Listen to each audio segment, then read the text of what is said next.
Being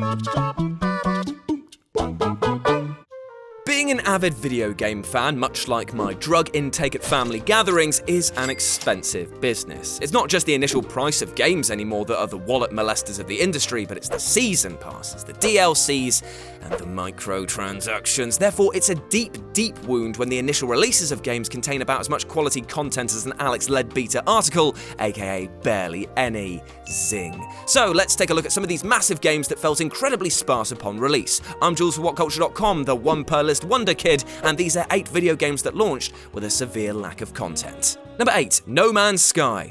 Well, no surprise here with this one. It's the top of the list for a reason, because A, I'm sick of talking about it, so I wanted to get it out of the way first, and B, it's astounding how little of the original game lived up to the expectations that the devs had built for it. Now, I was lucky enough to go and see 65 Days of Static on tour with the soundtrack to this game, and I was blown away. I was hyped to travel between worlds, leaving nothing but barren rocks in my wake, because after all, I am a living disease. But when the game finally came out, I felt like my parents must have done upon me telling them that I was going to do an English Masters, an absolute disappointment. Empty, disconnected, aimless. No, I'm not talking about Rich Hudson's love life, but the gameplay of No Man's Sky. Now here's just a list of things that were promised but never materialized in the final game, and it's evident that this was just a husk on launch. Planetary physics, asteroid landings, space stations and fleet destruction, large-scale battles, NPCs outside of trading posts, ringed planets, complex creature behavior, rivers, sand planets, points of interest like alien buildings and crash sites, hacking locked doors, radio chatter, interaction with other players. All missing, all disappointing. Things are looking much better for it now though, so at least that's something. Number 7, Sonic Generations. Sonic Generations, a game that, by Sega's own admission, exists purely as fan service for Sonic enthusiasts old and new alike by offering up a platter of cherry-picked best bits from 20 years worth of games, and it's all about running fast. Most Sonic fans agree that Generations was the best Sonic game in forever, at least until Mania came along and blew everything away, and it went a long way in helping us cope with the traumatic memories we have of werehogs, gun-wielding Sonic clones, and bestiality, baby! Yet the experience was sweet, but oh so short. 9 full stages, 18 if you count the modern and classic versions as separate levels, was never going to be enough content to do Sonic's big 2-0 birthday bash justice. Yeah, iconic stages like Sky Sanctuary, Green Hill and City Escape made the cut, but where were the likes of Ice Cap, Hidden Palace and the Death Egg, huh, Sega?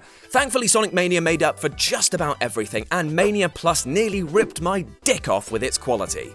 Number 6, Assassin's Creed. Surprised to see this here? Well, you really shouldn't be. The first Assassin's Creed was actually super skint in terms of things to do outside of dive bombing into haystacks and stabbing backs in the main sections. Viewpoints were scattered everywhere, but did basically nothing except tick a box for those achievement hunters. In fact, you can see how much was missing from the game by looking at the infinitely superior sequel. Shops, gear upgrades, a customizable base of operations, more mission variety, all were missing from the first game and were what made Assassin's Creed 2 so much better, showing that Ubisoft actually listened to the fan response for once.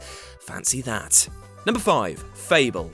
Now, about 2 years ago, when I started working for this glorious bastard that is WhatCulture, I did a little comedy bit in a list where I sang about Peter Molyneux, the father of all lies, even though he's probably a nice guy. Let's see if we can dig it up for old time's sake, because, to be honest, it sums up about everything that was missing from Fable. Peter Molyneux promises the world to you, but he can't deliver it because he always spouts Number 4, The Order 1886. Really. I mean, don't get me wrong, I enjoyed my time with the game, but it was all too short and all too out of my hands to be truly worth a full-price title. What's irritating, though, is that what's actually present on that flimsy piece of plastic is of such superb quality that most video games can't even hold a candle to it. The world, combat, narrative concept, and voice acting are all delightfully authentic, but the experience is so short that you're shoved out of the Order's universe quicker than your mum from my sex pod after she's let me give a nut to a squirrel. There's my one per list. Trademark Jules Gill. The Order 1886 is a fantastic proof of concept, but little more. Number 3, Final Fantasy XIV. Rarely does a developer get a game so wrong that the entire thing has to be scrapped and rebooted from square one. Such catastrophes do occur, though. I mean, just look at the original version of Final Fantasy XIV or our gaming channel. The pseudo-sequel to Square Enix's previous Final Fantasy XI, which was also an MMORPG, Final Fantasy XIV launched back in 2011 to little in the way of positive reception. Criticized primarily for having a terrible user interface, restrictions tighter than Josh Brown's jeans, and awful performance issues like Josh Brown's hair, the lack of meaningful content was ultimately the least of the game's concerns. The entire thing was relaunched as Final Fantasy XIV: A Realm Reborn and drew a much more positive reception than before. The addition of endgame content, new classes, and several other new features helped to remedy the sorry state of the game that had come before. Number 2, Destiny. Destiny and its sequel are games that seem to have divided the gaming player base. Half seemingly absolutely love romping through space searching for loot and big battles, while others were put off by the sheer grind and lack of content.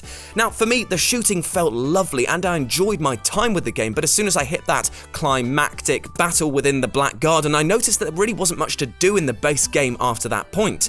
Well, except for grind for loot, to grind for better loot, to grind for better loot, to grind for— oh my god, I feel a bit dizzy now. What we needed at the time was more planets, more hub worlds, and more unique features. Thankfully, Destiny 2 sorted a lot of these problems. And number 1, Street Fighter V. Boo! Early access for a AAA game like Street Fighter, boo! Boo on you! The feeling of booting up Street Fighter V only to see the majority of the options blurred out after paying a full price tag was like being stabbed in the heart with your own credit card. This content will be available as part of a free update in March is, much like what I do with a cucumber, a silk rope, and a chocolate statue of Putin, not what anyone wants to see. Now, let's be fair when we can. Hardcore players were largely indifferent to the almost complete lack of single-player content because for them, it's all about the one-on-one, but the more casual players felt like they'd been hung out to dry with the lack of single-player options. Which makes it completely bizarre to remember that Capcom stated that Street Fighter V was built with the intention to cater equally to all types of players. Yes, Street Fighter V is fantastic, featuring some of the most satisfying fighting game mechanics ever, but it most definitely wasn't ready to come out when it did.